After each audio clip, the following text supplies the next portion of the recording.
বকর সিদ্দিকে ছিলাম রাদিয়াল্লাহু আনহু। ফেরেশতারা বলছেন, আপনি কি এমন কাউকে পৃথিবীতে পাঠাতে চান গিয়ে রক্তপাত ঘটাবে অথবা ফাসাদ সৃষ্টি করবে? যেটা বললাম, এখনকার বিশ্বে দুটোই আমাদের কাজ।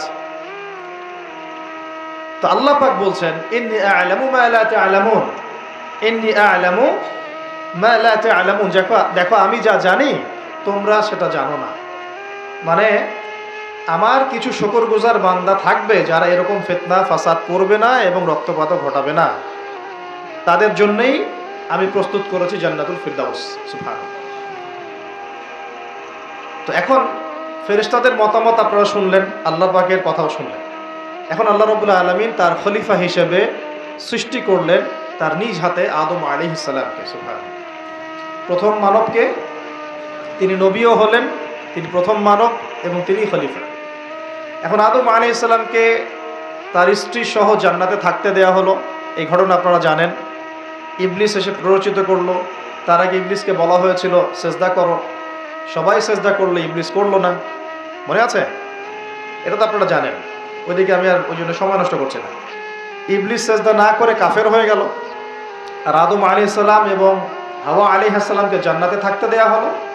বলা হলো যে এখানে থাকো, কিন্তু ওয়ালা তাকরাবা হাদিহিশ শাজারা, এই গাছের কাছেও যাবে না। ইবলিস ফুসলিয়ে ফাসলিয়ে তাদেরকে গাছের কাছে নিয়ে গেল। যেভাবে আমাদেরকে ফুসলিয়ে পাপের দিকে নিয়ে আসে, ঠিক এভাবেই। ঠিক আছে?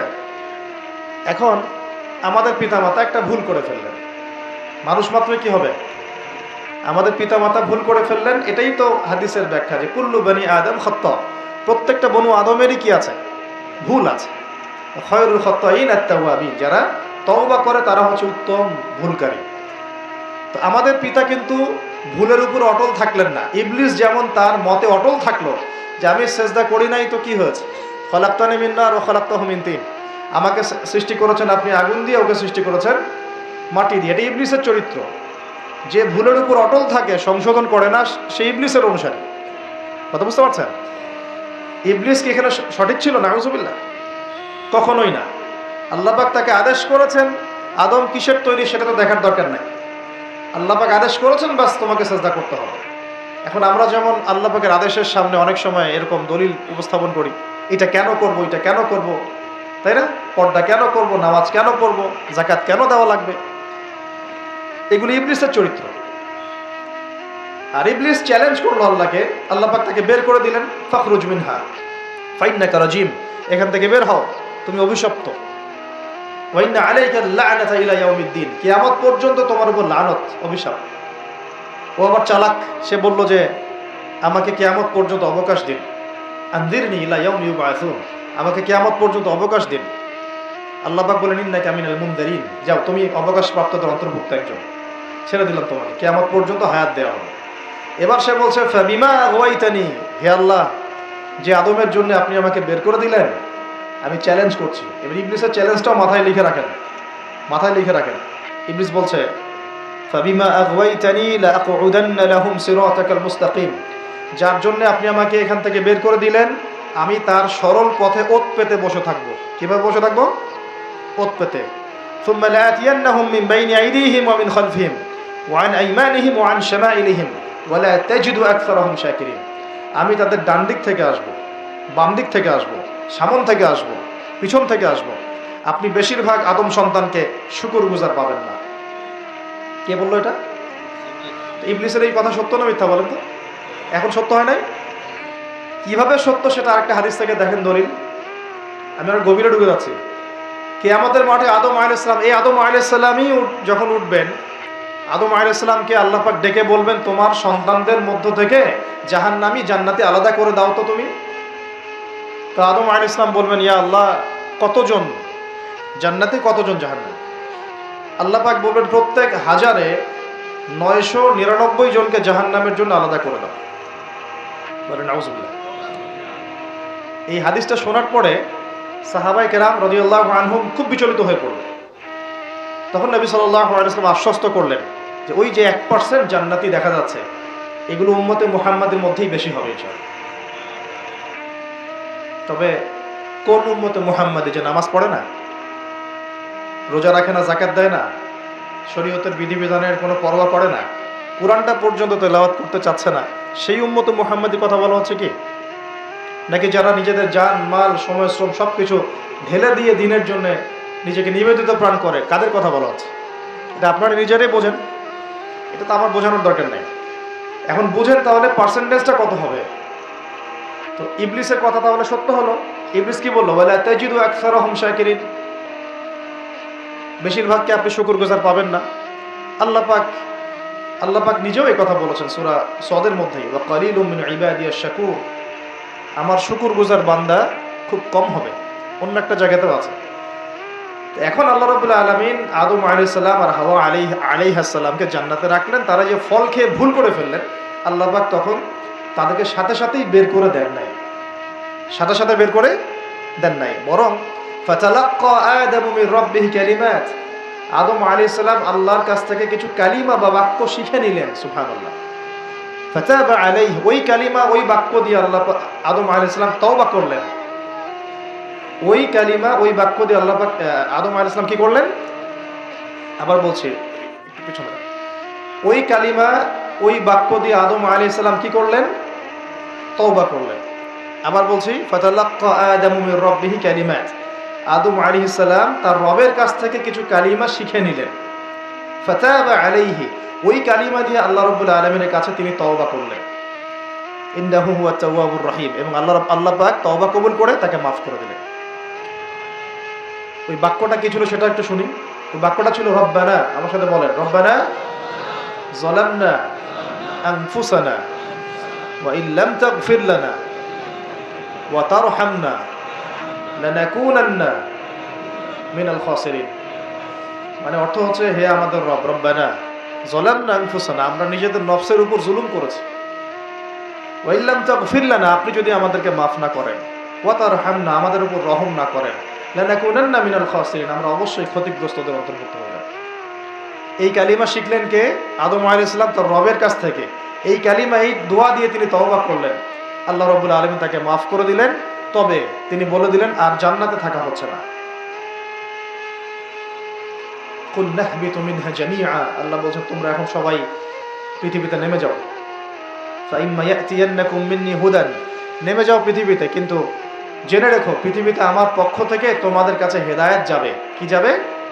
হেদায়েত মানে আসমানি কিতাব, নবী রাসূল। আসমানি কিতাব, নবী রাসূল, এগুলো আসবে তোমাদের কাছে।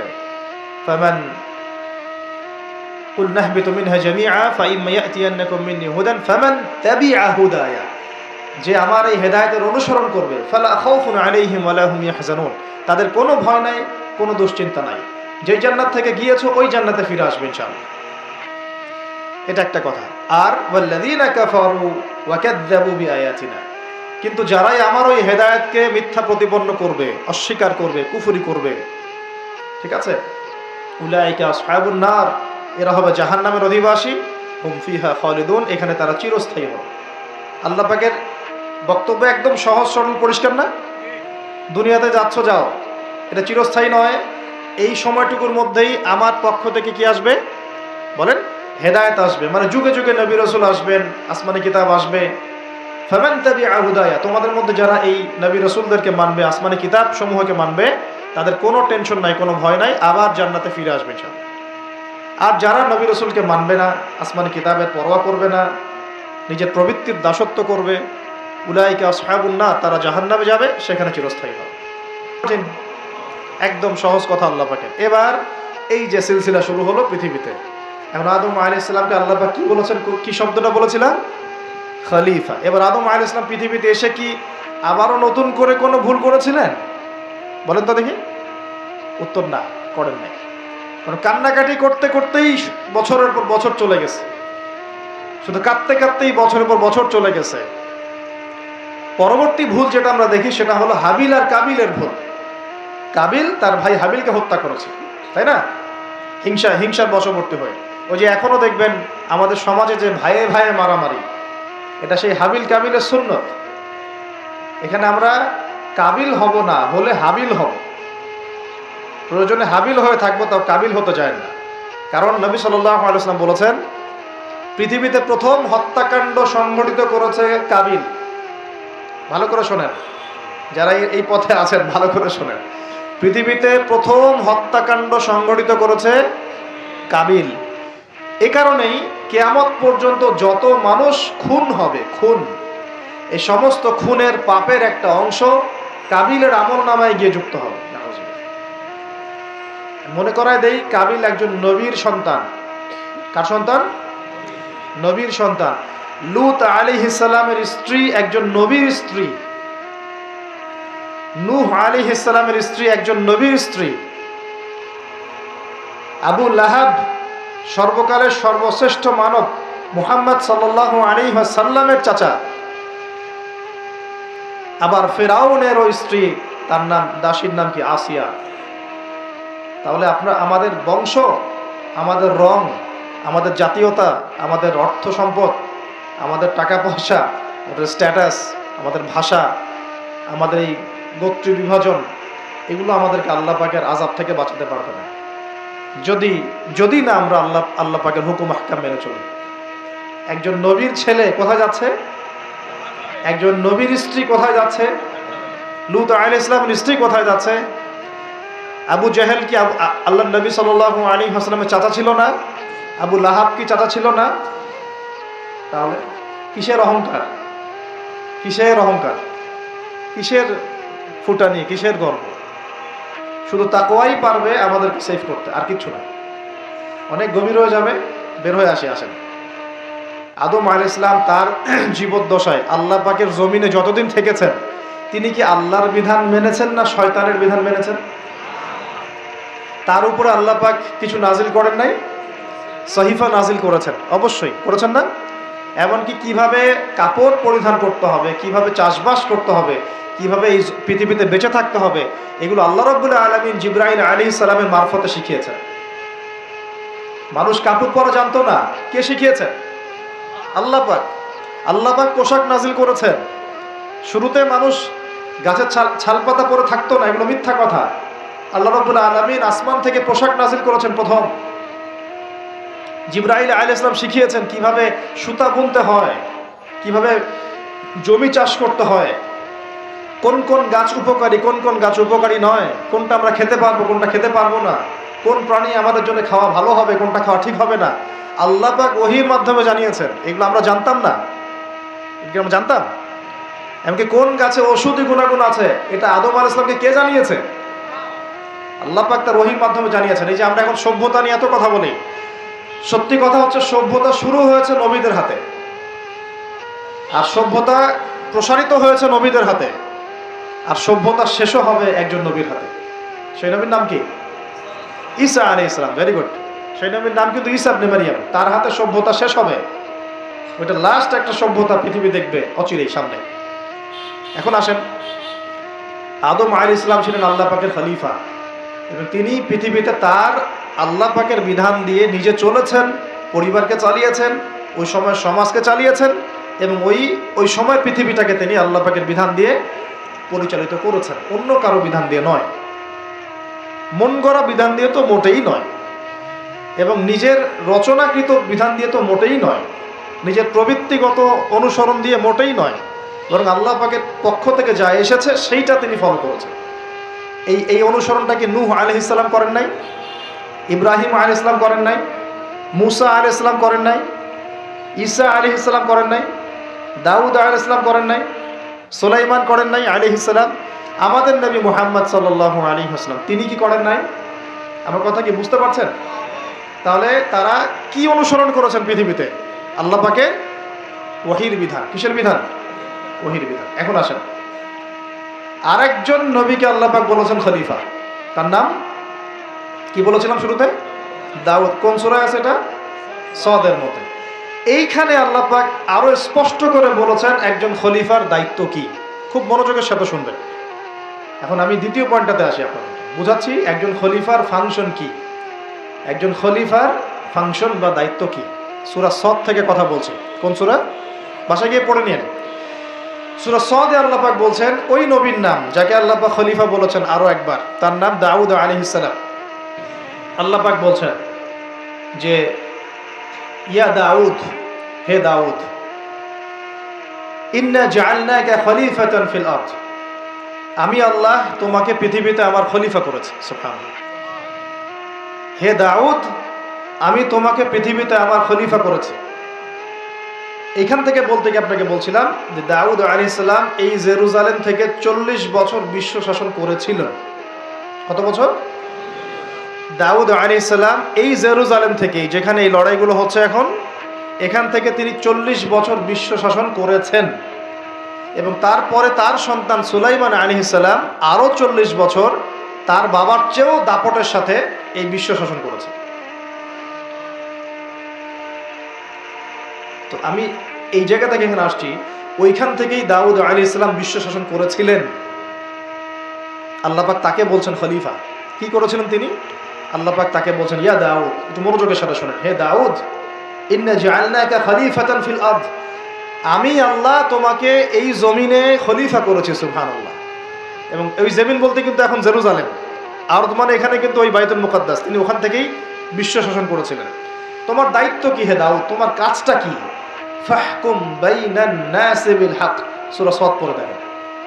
তোমার কাজ হচ্ছে মানুষের মাঝে, অনুসারী জনগণের মাঝে তুমি ন্যায় বিচার প্রতিষ্ঠা করবে। কি করবে? তার মানে একজন, যে কেউ, একজন মেম্বার হোক, একজন চেয়ারম্যান হোক, একজন এমপি হোক, একজন মন্ত্রী হোক, একজন পিএম হোক, যাকে আল্লাহ পাক যেখানে দায়িত্ব দিবেন, খলিফা হিসেবে তার কাজ কি বলেন তো? ফাহকুম বাইনান নাসি বিল হক, সত্য ন্যায়ের মানদণ্ডে মানুষের মাঝখানে বিচার ফয়সালা করুন। বাস, এটা আপনার কাজ।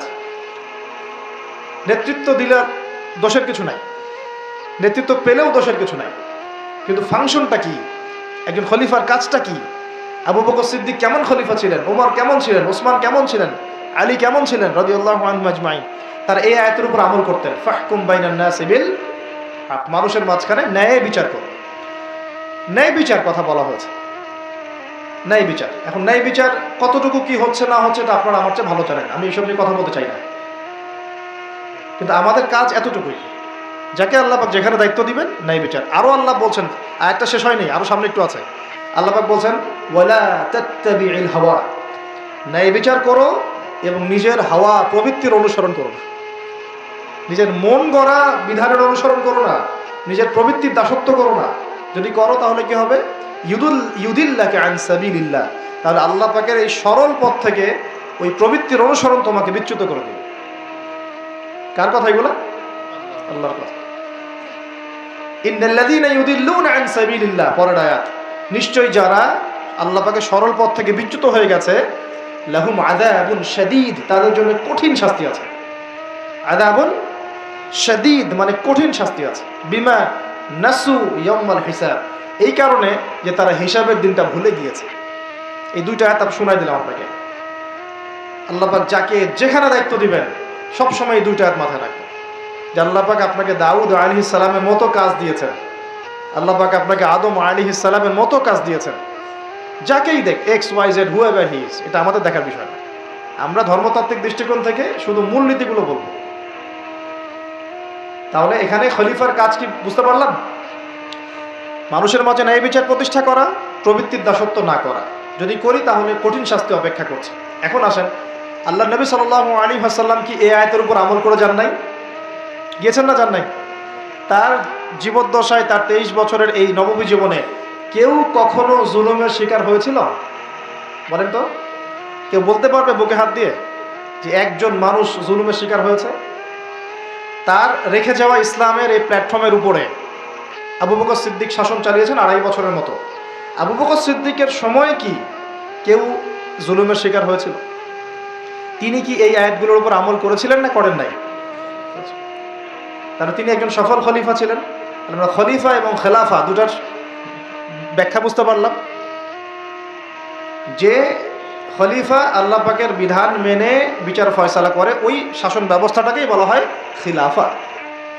এটা নতুন কোনো মৌলবাদী শব্দ নয়, আমরা ভুল বুঝি, আমাদেরকে ভুল বোঝানো হয়। একজন খলিফা যে আল্লাহ পাকের বিধান অনুযায়ী বিচার ফয়সালা করে, তার ওই শাসন ব্যবস্থাটাকে বলা হয় খিলাফা, যেটা আসবে সামনে ঈসা আলাইহিস সালামের হাতে। এখন আপনি সর্বোচ্চ পর্যায়ে যান বিশ্বের, এখানে খিলাফা কায়েম আছে? অনেস্টলি বলেন, এখানে কি আল্লাহর বিধান দিয়ে বিচার ফয়সালা করা হয় নাকি আমাদের যদি এর পরেও চোখ না খুলে, তাহলে নিশ্চিত আমরা ইন্টারনালি ব্লাইন্ড, আধ্যাত্মিকভাবে অন্ধ হয়ে গেছি। আর যারা অন্ধ তারাই তো অন্ধ। আমি আপনাদেরকে দলিল দিলে রাত 2টা-3টা বেজে যাবে। একজন সাহাবীর হত্যার প্রতিশোধ নেওয়ার জন্য নবী সাল্লাল্লাহু আলাইহি ওয়াসাল্লাম 30,000 সৈন্যবাহিনী রেডি করে রোমানদের বিরুদ্ধে যুদ্ধ করতে পাঠিয়েছে। কজন সাহাবী? আবার একজন দিনী বোন, মুসলিম রমণী মহিলা সাহাবীর ইজ্জতের বিনিময়ে পুরা বনু কুরাইজার সাথে নবী যুদ্ধ করেছেন। নবী একজন রাষ্ট্রদূত পাঠিয়েছিলেন, খ্রিস্টানরা ওই রাষ্ট্রদূতকে হত্যা করেছিল। ওই একজন সাহাবীকে হত্যার প্রতিশোধ নেওয়ার জন্য আল্লাহ নবী সাল্লাল্লাহু আলাইহি ওয়াসাল্লাম মুতার যুদ্ধে চলে গিয়েছে। কি মনে করেছে মুসলমানদেরকে ওরা যা ইচ্ছা তাই করবে? যখনই মুসলিমরা ইসলামের পক্ষে কথা বলার চেষ্টা করে অথবা শক্ত অবস্থান দেখানোর চেষ্টা করে, ওরা কয়েকটা অস্ত্র প্রয়োগ করে। স্যাংশন দিয়ে দিব, তারপরে কি করব, টাকার মান কমিয়ে দিব, ভিসা বাতিল করে দিব, অনেক সমস্যা। ওদের কাছে এরকম 70 থেকে 72টা অস্ত্র থাকে, একটা একটা করে প্রয়োগ করে। স্যাংশন একটা অস্ত্র, ভিসা একটা অস্ত্র, টাকার মান ইনফ্লেশন হবে এটা একটা অস্ত্র, ঋণ দেওয়া বন্ধ করে দেবো একটা অস্ত্র, IMF এর লোন দিব না একটা অস্ত্র। এরকম অস্ত্র শেষ নাই। এগুলো আপনারা সবাই বুঝবেন না, পলিটিশিয়ানরা বুঝবেন। পড়াশোনা করেন, আমাদেরকে চোখ কান খোলা রেখে চলতে হবে। আমি এই মূল জায়গা থেকে আস্তে আস্তে শেষের দিকে আসতেছি, একটু মনোযোগ ধরে রাখেন। এটা হলো খেলাফা এবং খলিফার ফাংশন। এখন আবু বকর সিদ্দিক কি এটা আমল করে দেখেন নাই? উমর ইবনে খাত্তাব তার 10 বছরের শাসন, কত বছর? এই 10 বছরে আপনি একজন মানুষ দেখান যে অনাহারে মারা গেছে বা দারিদ্র সীমার নিচে ছিল, বা ওই 10 বছরে একজন মুসলিম বোনের ইজ্জত হানি করা হয়েছে, একটা বাচ্চাকে হত্যা করতে পেরেছে, বা একজন মুসলিম ভাইকে অন্যায়ভাবে হত্যা করেছে, বা শুধু মুসলমানদের উপরে গরম গরম কথা পর্যন্ত বলেছে, একটা দলিল খালি দেখানো হয়। 10 বছর আপনি দেখাতে পারবেন না। বরং মানুষ চাকরি ছেড়ে দিচ্ছে এসে, ইয়া আমিরুল মুমিনিন, আমার কোর্টে তো মামলাই আসে না, আমাকে অযথা বেতন দেন কেন? এই যে বর্তমান রাষ্ট্র ব্যবস্থার কাঠামো, এটা ওমর রাদিয়াল্লাহু আনহু দিয়েছেন। তার জীবনী পড়ে দেখেন, ইতিহাসগুলো পড়ে দেখেন। এখন এই 10 বছর যদি এভাবে চালানো যায়, তাহলে আমরা কেন এখন দুর্বল হচ্ছি? আরো সামনে যান, ওই 10 বছরে ওমর রাদিয়াল্লাহু আনহু এই বাইতুল মুকাদ্দাসও জয় করেছিলেন, মনে আছে? উটের পিঠে তিনি একবার চলেছেন, তারপর ভিত্তকে উঠিয়েছেন। ওটা নিয়ে কাজী নজরুল ইসলাম কবিতা লিখেছিলেন। এগুলো তো এখন নাই। কবিতাটা, এটা তো আমিরুল মুমিনিন কবিতা ছিল না একটা আগে, ওটা তো এখন আপনারা পড়তে পারেন না। কেন পড়তে পারেন না এটা আপনারা বুঝবেন। কেন পড়া যাচ্ছে না, কি সমস্যা হচ্ছে, পড়লে কি হবে, কোথায় নিয়ে যাচ্ছি আমরা বাচ্চাদেরকে? এখন কোন দিকে নিয়ে যাচ্ছি বাচ্চাদেরকে আমরা? আসলে ইসলামী শিক্ষা ছাড়া আপনি যত শিক্ষায় শিক্ষিত করেন না কেন, পরকালে আপনি পস্তাবেন, আমরা পস্তাবো না। পরকালে আপনি পস্তাবেন যে আমি আমার সন্তানকে কেন এই শিক্ষা দিয়ে আসলাম না। হয়তো আজকে রব্বির হামহুমা কামা রব্বায়ানি সগীরা বলতে পারতো, এখন তো সেটাও পাচ্ছে না। উসমান রাদিয়াল্লাহু আনহু খেলাফতের পর আরো 12 বছর, কত বছর? একটা ঘটনা দেখান আমাকে, মুসলিমদের অধঃপতনের বা মুসলমানদেরকে অপদস্থ করেছে একটা ঘটনা দেখেন। এরপর আলী ইবনে আবি তালেবের আরো প্রায় 1.5-2 বছর, ওই সময় দেখেন। আমি বলেছিলাম 1200 বছর প্রায়।